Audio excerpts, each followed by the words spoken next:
Uttam Chand Gandhi was the chief minister of the princely state of Porbandar. He was succeeded by his son Karam Chand Gandhi. Both these men valued truth and virtue more than wealth and power.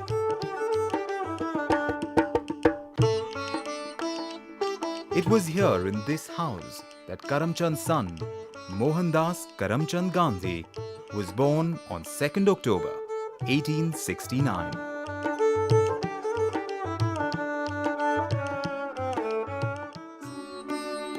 Mohan's mother, Putlibai, was a religious woman. Because she was a Vaishnavite, she believed in non-violence.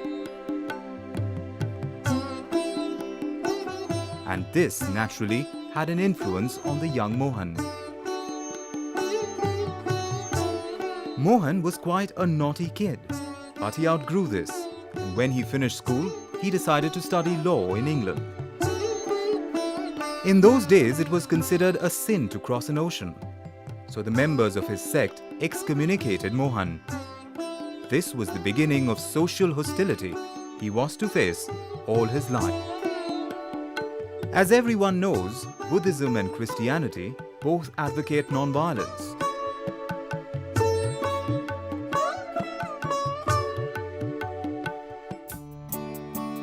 In London, he was introduced to Western humanism by John Ruskin. From Tolstoy's writings, he learnt the importance of the dignity of labor and the need to help farmers and the working class. When he returned to India, he started his law practice in Bombay, but with little success. He was a shy person, and he believed in negotiation rather than litigation, a characteristic which persisted throughout his life. In April 1893, he was offered a job in Durban, South Africa, where his negotiating skills made him popular. Not bad for a young man of just 24. He was disturbed by the blatant racial discrimination in South Africa. In India, it was less obvious. It seemed criminal to condemn the innocent on the basis of the color of the skin.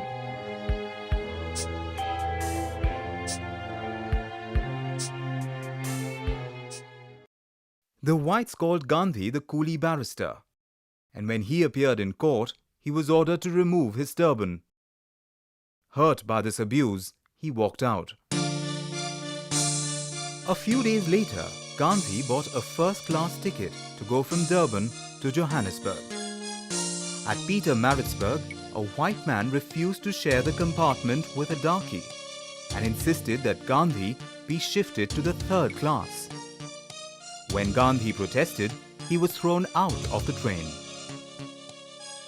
On that cold night at the railway station, Gandhi came to a crucial decision. He would not go back to India. He would stay on in South Africa. He would suffer, but he would fight for justice. The Indian community was happy at his decision and asked him to lead the fight against the bill to disenfranchise Indians. Gandhi took up the challenge. By May 1984, he founded the Natal Indian Congress. He organized the Indian community of South Africa into a homogeneous political force and inundated the government and the press with grievances of Indians.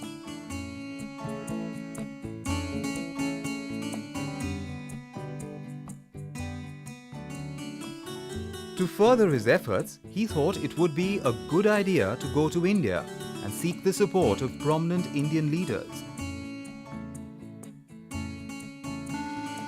The response was good. He returned with 800 Indians, promising them a future in South Africa. The arrival of the Indians upset the whites and they attacked Gandhi. They threw stones at him. They kicked him and snatched away his turban. They threatened to lynch him. However, Gandhi exercised self-restraint and even refused to take legal action against them. The British government was impressed, and the bill to disenfranchise Indians in South Africa was dropped.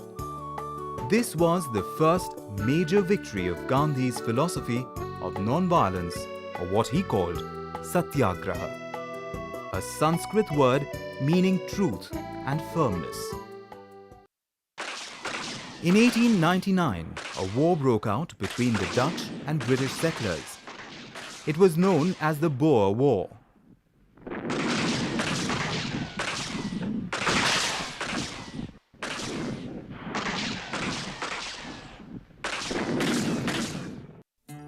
Gandhi enlisted 800 indentured labourers and 300 free Indians and organized the Indian Ambulance Corps. Gandhi had hoped that this effort would lead to full citizenship for Indians, but the whites did not oblige. Realizing that he must fight the battle through, he set up his office in Johannesburg and was enrolled as an attorney of the Supreme Court.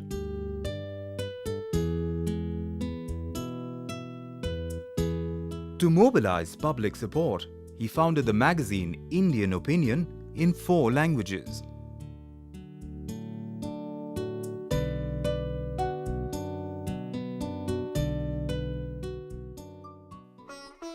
Soon after, he started a farm at Phoenix, near Durban. The colony was self-supporting. The people led a Spartan life, and Gandhi trained them in Satyagraha, encouraging peaceful disobedience against bad laws.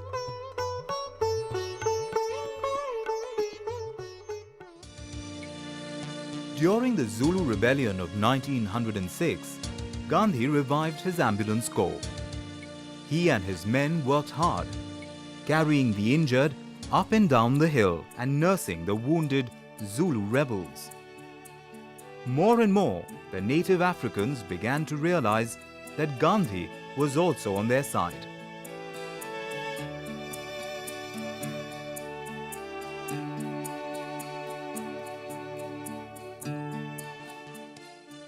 After the war, Gandhi was shocked to find that the Transvaal government had introduced an ordinance compelling all Asians to take out a certificate of registration. Condemning this Black Act, Gandhi observed that it was not merely abominable, but a crime against humanity. On September 11, 1906, Gandhi took a pledge at a mass meeting, citing God as his witness. He said, "I shall die, but not submit to the anti-Asiatic law." Thousands of Indians responded to his call for Satyagraha.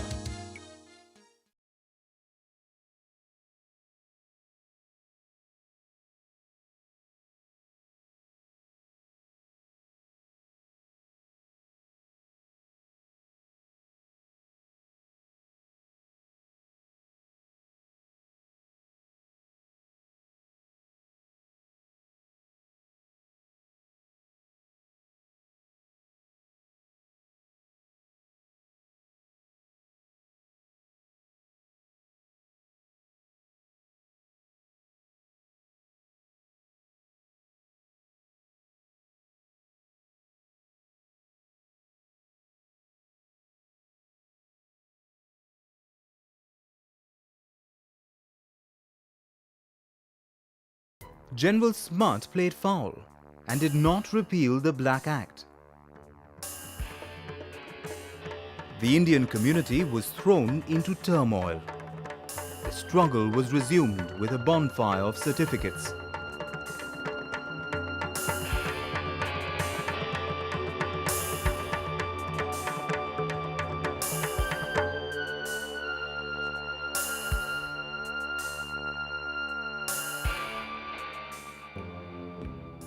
Gandhi and his colleagues were arrested and sent to jail several times. The passive resistance movement showed magnificent courage.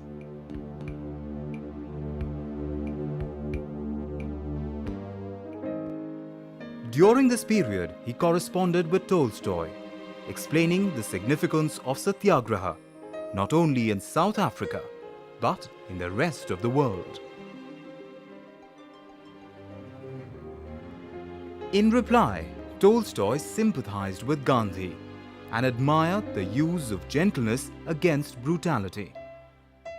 2 months before he died, Tolstoy wrote, "Passive resistance in Transvaal seems to me the most fundamental work in which not only the Christians, but all the people of the world must participate." Gandhi started a farm for Satyagrahis near Johannesburg and named it after Tolstoy. This became a model for his ashrams in India later on. In 1913, the South Africans passed the Immigration Bill. Thousands of Indians, men and women, marched to Transvaal as a protest against the tax levied upon their freedom. They possessed no worldly goods. They had only the sky as their roof, but they had great faith in their leader, who shared their daily hardships, nursed the sick, and fed the hungry. Because Gandhi was the leader of the protest, he was arrested and sent to jail for 12 months. Because of Gandhi's peaceful and non-violent leadership, the government made important concessions, including recognition of Indian marriages and abolition of poll tax for Indians.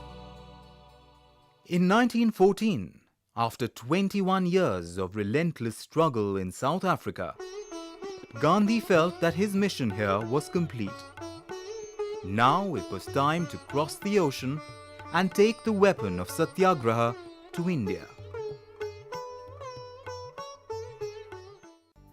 After Gandhi, Nelson Mandela stands out as an honorable example of finding the way to liberate people from oppression, want, and poverty. After apartheid was abolished, Nelson Mandela became the President of the Republic of South Africa. He was admired throughout the world because in spite of his terrible suffering, he showed no bitterness. He followed the policy of peaceful negotiation and conciliation vis-à-vis the erstwhile white rulers of South Africa.